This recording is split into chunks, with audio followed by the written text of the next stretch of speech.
personne n'a parlé, personne n'a dit qu'on voulait empêcher Ousmane Sonko d'être candidat. On disait que Macky Sall voulait un troisième mandat et Ousmane Sonko bu participer du ko gagner. D'accord, cher li ñu fi wax ne yëpp jàpp nga ne ay erreur la yu mun a tey xëy na impacté ci dossier de candidature bu Ousmane Sonko ñu ngi toll ci validation wala invalidation. waaw mais xam nga lu ne rek tamit c'est une question de stratégie. Ousmane Sonko sa stratégie bon d'aucuns peuvent dire que stratégie la boo xamante ni baaxul. Bon lui il va juger peut-être que c'était une bonne stratégie. Bon donc ça vraiment je pense que y a pas un grand débat. Mais encore une fois rek dafa am loo xamante ni aussi il faut que ñu rappeler ko. Vrai les faits sont là, les faits sont sacrés. Sacré, oui.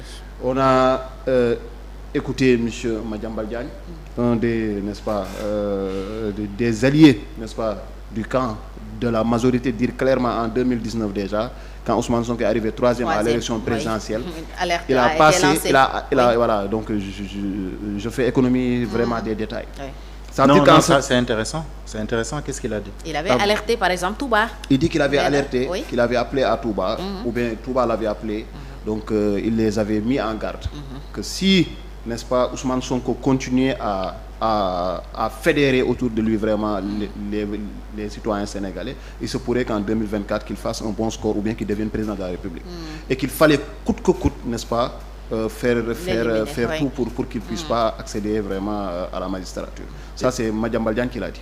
D'accord. Madiambal Diagne. Oui. Lui-même, oui. Oui, non, bon après bon voilà. Non, parce que la question qui m'a été posée c'est l'État. Non, moi j'ai pas de problème avec ça. Moi je dis juste voilà parce que c'est l'État. Voilà. Donc question il a dit et après bon voilà on a vu un peu le processus. Léegi il faut apprécier donc le problème Ousmane Sonko, État du Sénégal, justice etc. dafa li nga xamante ni au début peut-être mën nañ ne c'est pas l'État forcément qui était derrière etc. mais l'État a tiré profit de cette situation-là. Loolu moom mooy dëgg. Donc il faut pas le régime politique. Non, le régime oui. A tiré profit, n'est-ce pas, de cette situation-là. Et je rappelle encore une fois, bi ñu delloo en arrière quand il y a eu des poursuites contre Karim Wade. Mais qu'est-ce qui s'est passé? Le procureur Ndao, n'est-ce pas? Qu'est-ce qu'il a dit? Il a dit qu'il avait une liste de plus de 20 personnes.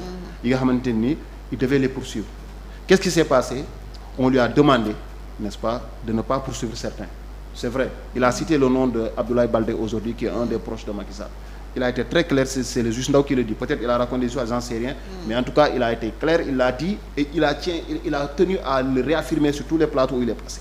Donc, dire qu'aujourd'hui, que l'État ne cherche pas à tirer profit parfois de certaines situations, n'est-ce pas, connaissant la politique sénégalaise, comment elle est organisée, connaissant aussi, comment dirais-je, je vais utiliser le mot, l'ingéniosité du président de la République, entre guillemets, à quand même faire le vide, n'est-ce pas, autour de lui pour qu'il n'y ait plus aucun opposant, n'est-ce pas, à sa candidature, ou bien à ce qu'il veut faire. Donc, dafa doon loo xamante ni gis nañ ko fii ñu doxal ko te la question du troisième mandat effectivement moom la ñu ébrété woon mais attention à côté Ousmane Sonko a toujours dit que moom non seulement Macky Sall dafa bëgg a def troisième mandat mais qu'il tentait, n'est-ce pas, d'éliminer des opposants, n'est-ce pas, comme il l'avait déjà fait de par le passé ki nga xamante mooy Karim Wade ak Khalifa Sall. Il a toujours dit, moi je tiens juste à rappeler les faits.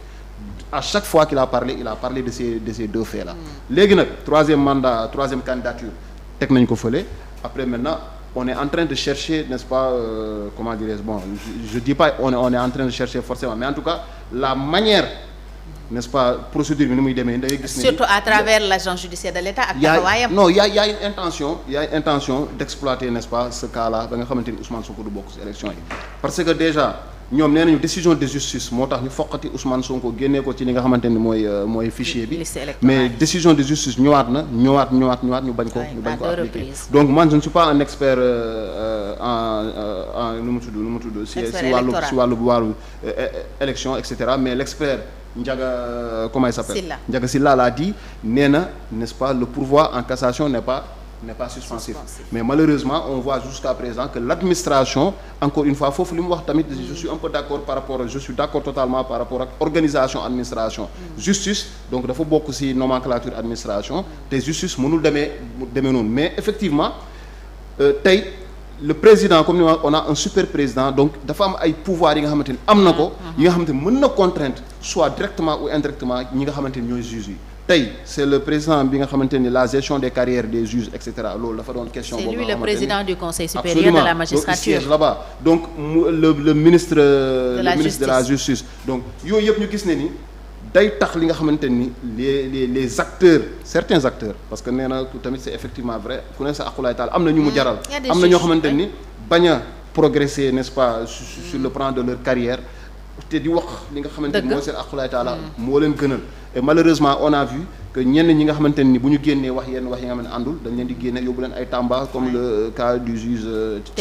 Téliko mi nga xamante ni dund nañ ko mais c'est aussi manquer de respect à ces peuples à ces populations là parce que man dama gëm ne une affectation dafa war a doon li nga xam ne dañ koy motiver ku jógee fii nii Dakar ñu yóbbu la Tamba da nga war a dem di servir les populations de Tamba comme ni nga doon servir les populations dakaroises pas nit ñi am impression mais malheureusement loolu ça mais état moo ko def mais loolu ça date ñoo ko def de telle sorte que léegi sanction lañ koy gisee mais ça date pas du président Macky Sall ça date pas du président Macky Sall dafa yàgg ñun suñu papa yi nettali nañu du temps de Senghor n'est-ce pas am na mbir même pour ñu tëj la sax am na affaire am dañ la yóbbu Kédougou sànni la foofu donc aujourd'hui les gens ils pensent que Kédougou c'était une prison donc bi nga xamante ni waaw enfer la quoi parce que bon nit ki nga téye fii nii peut-être mu def bon nga koy poursuivre wala juste décision de justice daanu mën nga ko tëj fu ne mais pourquoi nga choisir Kédougou ba nga xamante dañuy ne non dañ lay yóbbu Kédougou fàtte la foofu donc mu doon li nga xamante ni c'est rendre un mauvais service ci population bi mais loo xam ne dafa doon une tradition dafa yàgg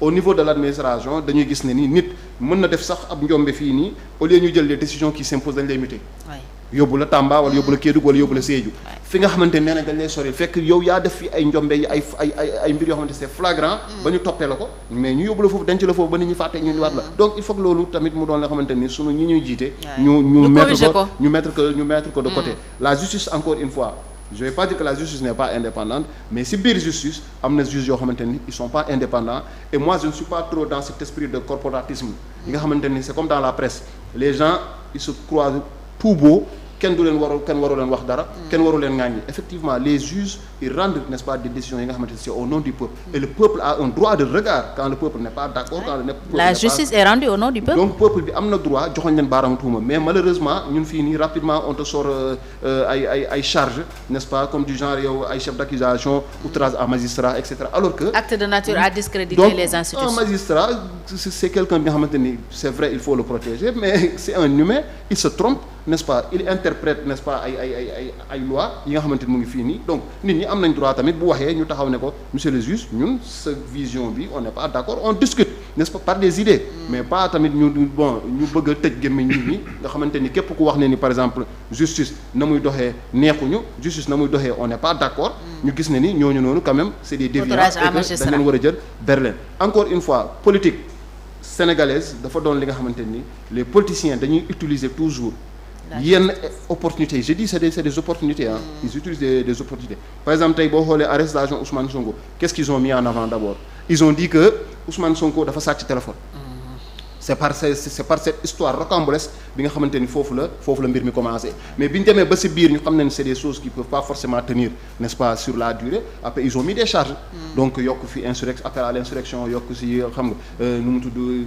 propos de nature à je ne sais pas jeter le discrédit sur les institutions bon, en tout cas ils ont chargé def ay chefs d'accusation nga xamante ni ça va le maintenir en prison donc comme j'ai dit le téléphone peut-être c'était une opportunité ils ont exploité ils ont voulu régler d'autres comptes ñu def ko mais gis nañ fi tamit au Sénégal encore une fois su nguur jël na décision jàpp ni tëj ko ci biir këram pendant 55 jours sans mu am une notification sans mu am une décision de justice bu ko sous-tendre donc dafa doon loo xamante ni yooyu bu ko gisee mënuñu tëdd di nelaw dina ñun tey parce que ça peut arriver à tout le monde tey suba mën nañu yeewu ñu ne sur instruction du ministre de l'intérieur mën nañu mettre sama kër du ma génn ba 55 jours wala 1 an donc sans ma mën a attaquer cette décision-là parce qu'il faut qu'il y ait une notification mais c'est le juge qui est habilité bi nga loolu daf ñuy indiwaat ci limiter peut-être les pouvoirs de l'exécutif absolument moi je dis non seulement il faut limiter les pouvoirs de l'exécutif mais même les pouvoirs n'est-ce pas de la justice parce que en fait cette justice-là aussi elle peut pas toujours être cette toute puissance bi nga xamante ni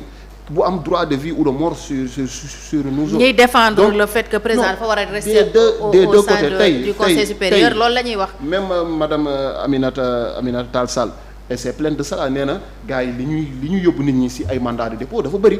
pour un oui pour un non boo ñëwee juge bi da lay yóbbu mandat de dépôt donc ñu ku nekk yaa ngi sandi sa morom bal bi y a les procureurs qui disent que non ñoom la juge yi dina ñële la après finalement on a du mal à se retrouver mais un constat est clair mooy justice tey da ngay jékki-jékki rek nga dem fa ñu def la mandat de dépôt tëj la fàtte la ne la juge d'instruction. c'est devenu la règle day def liggéey loolu il faudrait que la détention n'est-ce pas encore une fois comme l'a toujours rappelé le professeur Ismaïla Madior Fall mu doon li nga xamante ni mooy exception et que la liberté soit la règle ba nga xamante ni les Sénégalais dinañ xam ne ils sont dans un état bi nga xamante ni day doxal justice et présomption d'innocence dafa am nit ñi mënoo leen jël du jour au lendemain nga jàpp leen tëj leen mettre leen dans des conditions yi nga xamante ni on n'est pas forcément d'accord ça c'est le ressenti les Sénégalais loolu la ñu gis te loolu la ñu jàpp léegi nag on comme li mu wax rek c'est le président parce que comme il a tous les pouvoirs donc de réorganiser tout cela ba pare jox tamit justice de juges yi pas justice forcément mais juges yi nga xamante ni ñoom dinañu mën a am fit am sañ-sañ mën a jël ay décisions yi nga xamante seen aqulaay taala ba pare assumer ko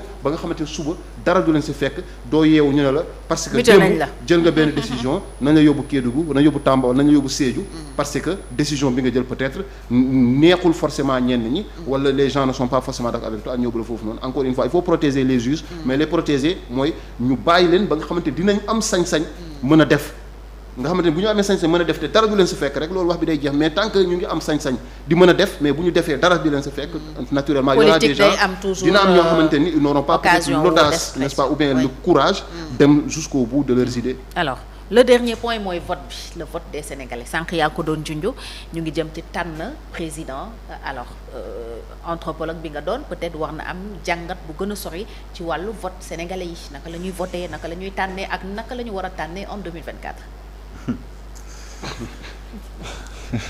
moom de loo ko laaj mu ree Cheikh. mais attention yow tamit da ngay poser question difficile. wala lay tontu day ree ba pare.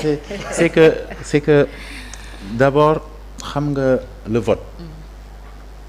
c'est un acte boo xamante ni c'est la